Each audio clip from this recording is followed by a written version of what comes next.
Pretty, aren't they? But who's guiding it? Who is controlling it? Who is the head of this organisation? The answer is no one. It is an emergent phenomenon. The individuals do more or less what they want, but the collective pattern of behaviour is determined by the semi-generic action of the individuals. This is anonymous. It is an expression of the collective through the media of the internet. Try living a day without your mobile phone, electricity, agriculturally produced food, or the internet, and you'll realise how intimately our civilization and our lives are defined by technology. New technology changes the way we live. I mean, look at the car, for instance. So it was with the internet. At the birth of the internet, the only people who could understand it were nerds and hackers, and thus these were the first people to explore the possibility of collective action through this new media. They were the founders of Anonymous. However, technology has progressed that virtually everyone can understand and use this new worldwide communication media. The baby has grown into a giant. Anonymous is no longer the expression of a bunch of tech-savvy nerds. It is the voice of our collective values. To date, the largest emergent phenomena on the planet has been countries. Now, arguably, it is anonymous. There is no head, but the people express their opinions according to their personal values, and thus is the voice of the collective heard through the actions of the individuals. It is the ultimate in democracy. Bronze Age religions such as Christianity and Islam were fairly primitive in the psychological conditioning of their followers, typically using unsophisticated techniques such as emotional blackmail and other plays on simple human emotions. Scientology is human manipulation as an art form. Scientology is the apex of immoral exploitation of human behaviour. Scientology is a contrivance for abuse of people for profit. All other considerations are secondary to its primary self-centered function that serves no purpose for wider civilization. It is a cancer. Among the manipulations employed by Scientologists are: victims are encouraged to distance themselves from friends and family. This is of course separating and isolating the victim from any potential support structure that could make them aware that they are being conditioned by a cult. The victim is subject to auditing, a one-to-one affair for which the victim is perversely expected to pay for, sometimes involving large sums of money. The process involves a Scientologist asking a series of leading questions to make the subject feel they are a junior in an environment of authority, who they are repeatedly informed are only interested in their welfare.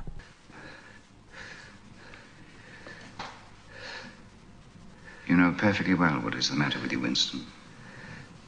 You've known it for years, though you've fought against the knowledge. You are mentally deranged. You suffer from a defective memory. You've never tried to cure yourself of it because you did not choose to. It was a small effort of will which you were not ready to make. The mindset that this brainwashing brings on can be best seen in the behaviour of Scientologists. Mark, how many crimes did you help carry up to cover up today? How many crimes? Can you tell us? How many you plotted to cover up today? You guys sit and figure out how to handle your crimes, your criminal organization? Huh? What are my crimes? What are you afraid of? Don't you have a team of What people? are you afraid of? Why are you afraid of Hubbard? Why are you afraid of Hubbard? Yeah, You know what is your problem? Why are you I'm not afraid of Hubbard. I'm vastly... Yeah. Familiar with that term? I mean, I'm here. What are you afraid of? What am I afraid of? What? You answer my question. Well, there's plenty to be afraid of. Answer my Scientology, question. But I'm here, aren't I? What are you afraid of? You haven't answered my question yet. What are you afraid of? I'm not afraid. I think Don't you are, you see Mark. me here? You wouldn't be afraid if you weren't doing what you're doing, Mark. You're doing something. It's proof that you're afraid. You're afraid of the success of Scientology because people are going to find out your crimes. What are they, Mark? Spit them out. Did you take time off from beating your wife to come down here? What do you got to hide? Well, excuse me, Dan, but... Murder, perhaps? Something in your closet there? Yeah, what would they be? Oh, I'm sure you're a child molester myself. Okay, all right. He looks like it to me. I mean, that'd be my guess. You've got crimes, Mark. Get them off your chest. You know you got the crimes. You know you've done things. What is it? You tell us, Mark. What is it? What are your crimes? Criminal activities. What are your criminal activities, Mark? Because that's why you're here. You've got your own criminal activities you want to hide. Well, spit them out, Mark. That's all you're here for, to hide your own crimes. The technique is dogged and relentless, and conditions the victim to servitude. The information divulged is recorded by Scientologists and in documented cases has been used to intimidate individuals from leaving the cult or to preclude any would-be friends or family from providing help that would prevent indoctrination. Scientology is a hierarchical structure in which the initiates start off at an entry level and work up. The structure propounds to the victim that they are subservient in an authoritarian system, and to give the victim the illusion that they are achieving something, when really it's simply predating on the addictive and habit-forming behaviour of social advancement.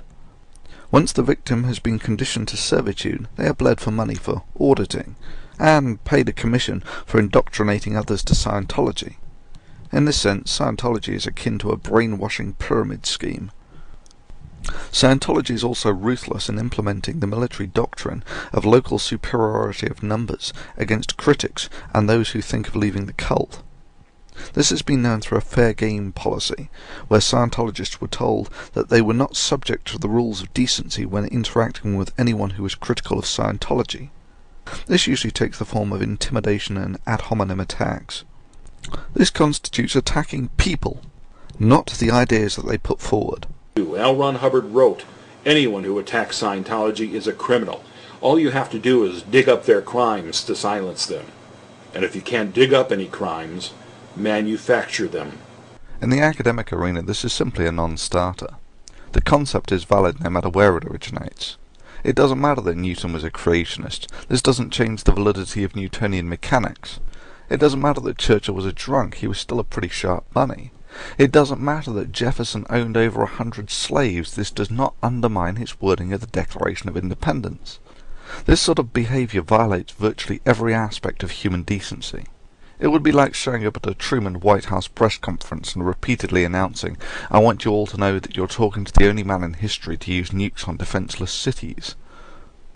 The mere fact that Hubbard himself was saying such things shows that either Hubbard was a moron, or he was simply saying this to endorse intimidation of his organisation to anyone critical of it.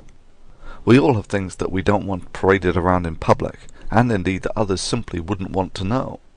This is called privacy. Scientology actively violates this common statute of human decency to achieve its self-centered goals. Following people around is a form of intimidation. It's an instinct from our evolutionary past that groups of people purposely following you around is bad news. Well, I thought I had plenty of great footage, so I was leaving. Well, then I turned around and saw that my 3 pals were following me. Boy, you guys are good. You know, I was about to leave. We're not stopping you. Okay. It's nice of you to escort me.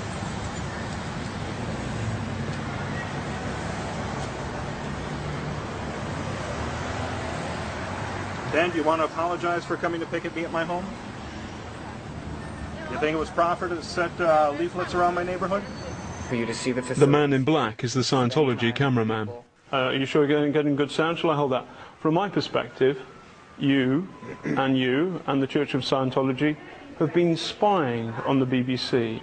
You have been spying on our hotel. We didn't tell you where we were staying, so you've been spying on us. And I find that, if I may say so, a little bit creepy. Here's your microphone. The cult of Scientology has enjoyed some success through the ruthless implementation of these socially reprehensible instruments. Up to now, their ability to deploy local superiority of numbers has been key to their success. But now they are finished. Local superiority of numbers against an individual is worthless when you are up against a collective.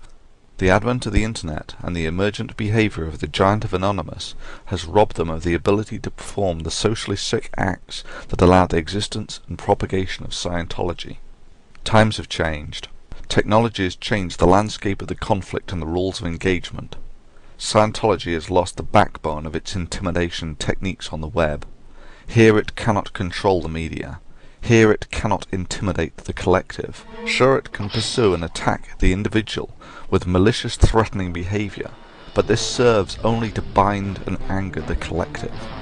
Sure, it can maintain its strategy of isolating individuals, brainwashing them, then bleeding them for money, but it will serve only to enrage the collective.